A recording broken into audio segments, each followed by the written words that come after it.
在这次的100人文明模拟实验中，所有人会出生在5个不同的生态里，每个生态环境都会有各自的优势，而且玩家可以在游戏内自由的语音交流，以模拟真实的人类互动。此外，在地图上还随机放置了一些无法无天的野蛮人玩家，各个王国会团结协作，成为一个繁荣的帝国，还是会最终走向灭亡呢？首先，我们开始第1章，回到过去。实验共有5个地区，第一个是平原地区，这里可以轻易的找到足够的资源供养所有人。他们不紧不慢的开始了征服世界的计划，甚至在工作时唱起了国歌。第二个是沙漠地区，在这里生存要艰难许多，他们甚至会利用不起眼的枯死灌木制作弓箭，因为这个地区的优势是射术和科技。估计这里的玩家是太缺少娱乐活动了，他们竟然把随机1名玩家强行关进玻璃房中，作为神谕者。What's the meaning of life?第3个是沼泽地区，这里的优势是各种各样的药水，人们研发出了新的交通方式，还会使用跳跃药水从树上跳着移动。第4个是雪原地区，这里有着通往沼泽、沙漠以及平原的贸易路线，因此也是重要的战略地点。他们的优势是渔业和三叉戟，通过从土著人手里掠夺资源，获得了一些文明开端所需的必需品。最后是山地地区，这里的矿场比其他地区都要丰富，玩家们迅速发展出了矿产工业，就像最初的居住区也是从山中挖出来的，而且在山顶也逐渐形成了要塞的感觉，所有文明都看起来非常的祥和安逸，但这其实都只是暴风雨来临前的宁静。由于犯罪的出现，各个国家开始出现管理阶层来维持秩序。沼泽人民团结在了3名贵族身边，他们自称炼金共和国。在第1次会议中，他们审讯了一些可疑的居民，罪名是巫术。嫌疑犯辩称，钻石的来源是祖传的古老技术，叫做……但是民众并不相信他的说法。就这样，局势一发不可收拾，愤怒的民众开始自主行动，追杀就这样开始了。他们追逐到地图的边缘，身中剧毒的嫌犯躲在树中瑟瑟发抖。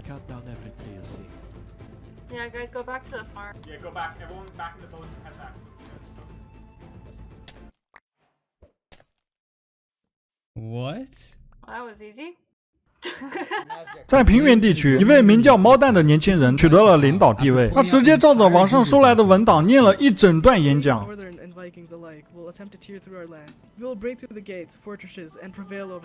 5 hours later, we, the people of the Plains Nation, will gather together, raise our weapons higher than ever, win this event, and walk home with a larger reputation. 猫蛋发布了一个强制性的自愿劳动政策，还给自己树立了雕像，组建了保护自己的骑士卫队。在山地地区，由于担心一个叫做小丑皮尔斯的战士会强行掌权，人们反而聚集到了一个叫做饥饿的平民身边，认定他为国王。为了防止内战和骚乱，小丑被分为了3地王国的大将军。在沙漠，一个叫做叶娜的玩家被一致推选为了残暴的女王。 We have the advantage, we have the long range, we have the distance. All we need to do is fortify our base. 随着矿井开始发生不断的死亡事故，人民变得焦躁不安。叶娜的政权很快就受到了考验，她为了转移人民的注意力，开始强迫大家开展宗教，向神谕者祈祷以寻求答案。这个天才的做法非常聪明，人们果然不再责备自己的女王，直到灾难在命运之夜降临。 Surely a sign from God. Like that. It's a sign from God. No! 这个不信神的人很快也被处死了。 Sacrifice it to the flame god. 在北部雪原地区，人民不但被怪物击杀，在社会即将崩溃之际，一名叫做雄鸡的雇佣兵使用武力将剩余的玩家再次联合了起来。察觉到了这里食物的匮乏和政权的脆弱，地图上的野蛮人就在这个时候开始觊觎雪原。独裁者雄鸡发给士兵三叉戟，为可能到来的战斗做准备。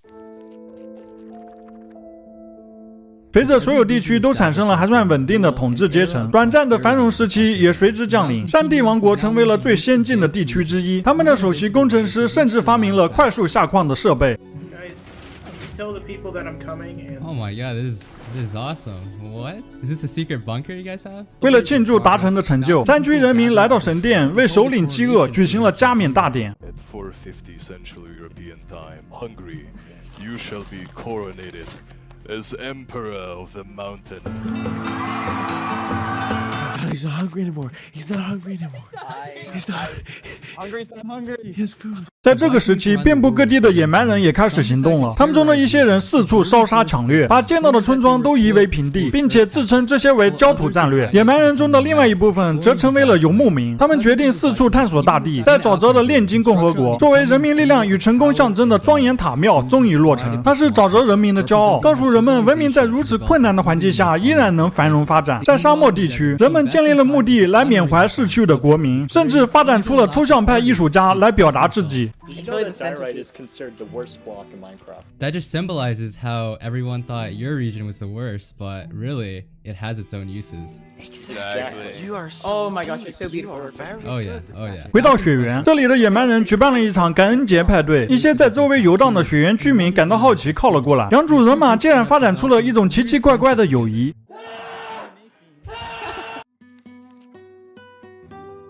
为了更加繁荣稳定的发展，贸易开始出现了，各国的商务开始出发前往其他地区开展市场调查。平原派出了骑兵队出动，扩展他们的面包帝国，并且最终与沙漠地区达成了贸易协定。平原将以小麦交换沙漠的弓箭，就像平原与沙漠也变成了互相坚实的盟友。沙漠王国决定使用新发明的飞行器来运送货物。 Goodbye, guys.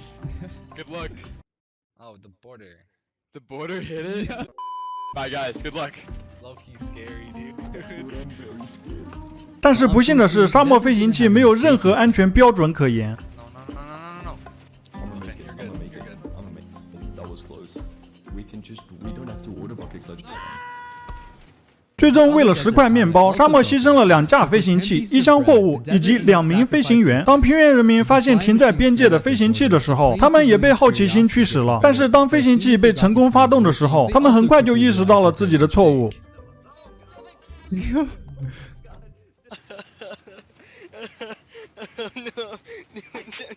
在北方，一个改变历史走向的事件发生了。野蛮人和雪原人在一个小岛上举行会晤之后，正式达成了联盟。但是对此不满的雪原玩家却逃离了出去，并且开始大肆渲染雪原政府的危险。各国立即陷入了恐慌。由于害怕进攻的到来，沼泽人民甚至派出了使者前往山地王国求援。山地王国只提供了一些铁矿，但是拒绝军事援助，因为他们不想自己的国家牵涉到战火当中。更何况他们离雪原很远，不认为那里会给自己带来多大的威胁。 就在其他各国都在积极备战，防备雪原和野蛮人同盟的时候，这个同盟自己却完全没有意识到这一点。他们不知道自己在别国眼里已经变得非常危险，所以当他们派信使想要和沼泽政府商谈和平协定的时候，沼泽却以为他们自己受到了攻击。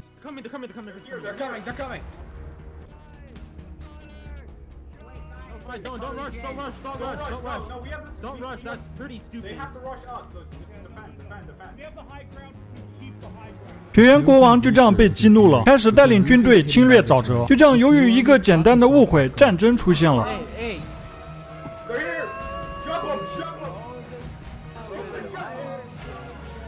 城墙被击破，沼泽玩家迅速撤回塔庙，想要利用高地优势防守。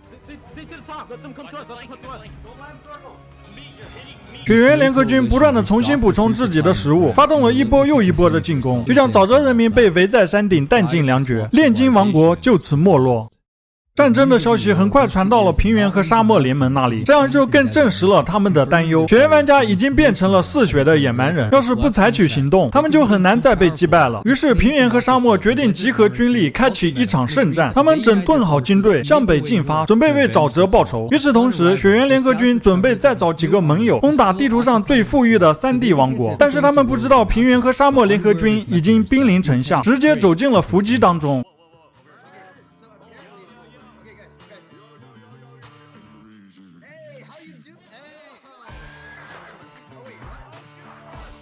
Oh my god, it's full out war.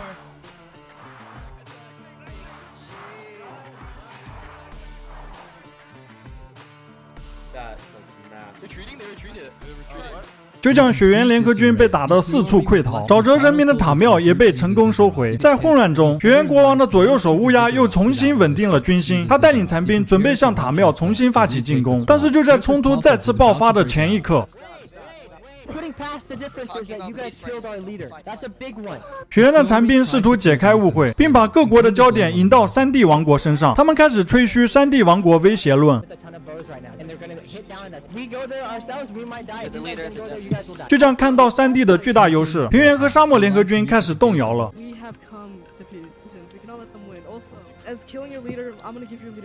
世界大战就这样爆发开来，最后一个和平国家山地王国也没能幸免。山地国王到最后都不知道为什么整个世界突然就开始针对他们。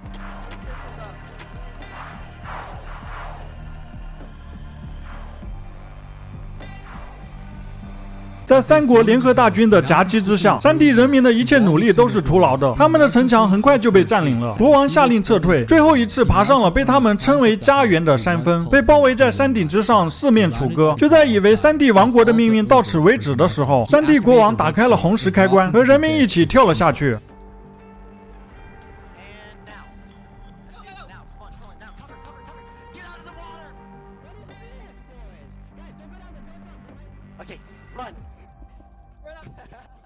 在地下，山地人民占了上风，因为他们对复杂矿道了如指掌，就这样在联合军抓到他们之前成功逃了出去。历史好像都是由胜利者书写的，战争胜利国家的首领们回到各自的地区，开始向民众正当化他们的行动。他们给子民讲述凶神恶煞沼泽王国以及邪恶山地王国的故事，但是山地王国和沼泽王国到底有什么错呢？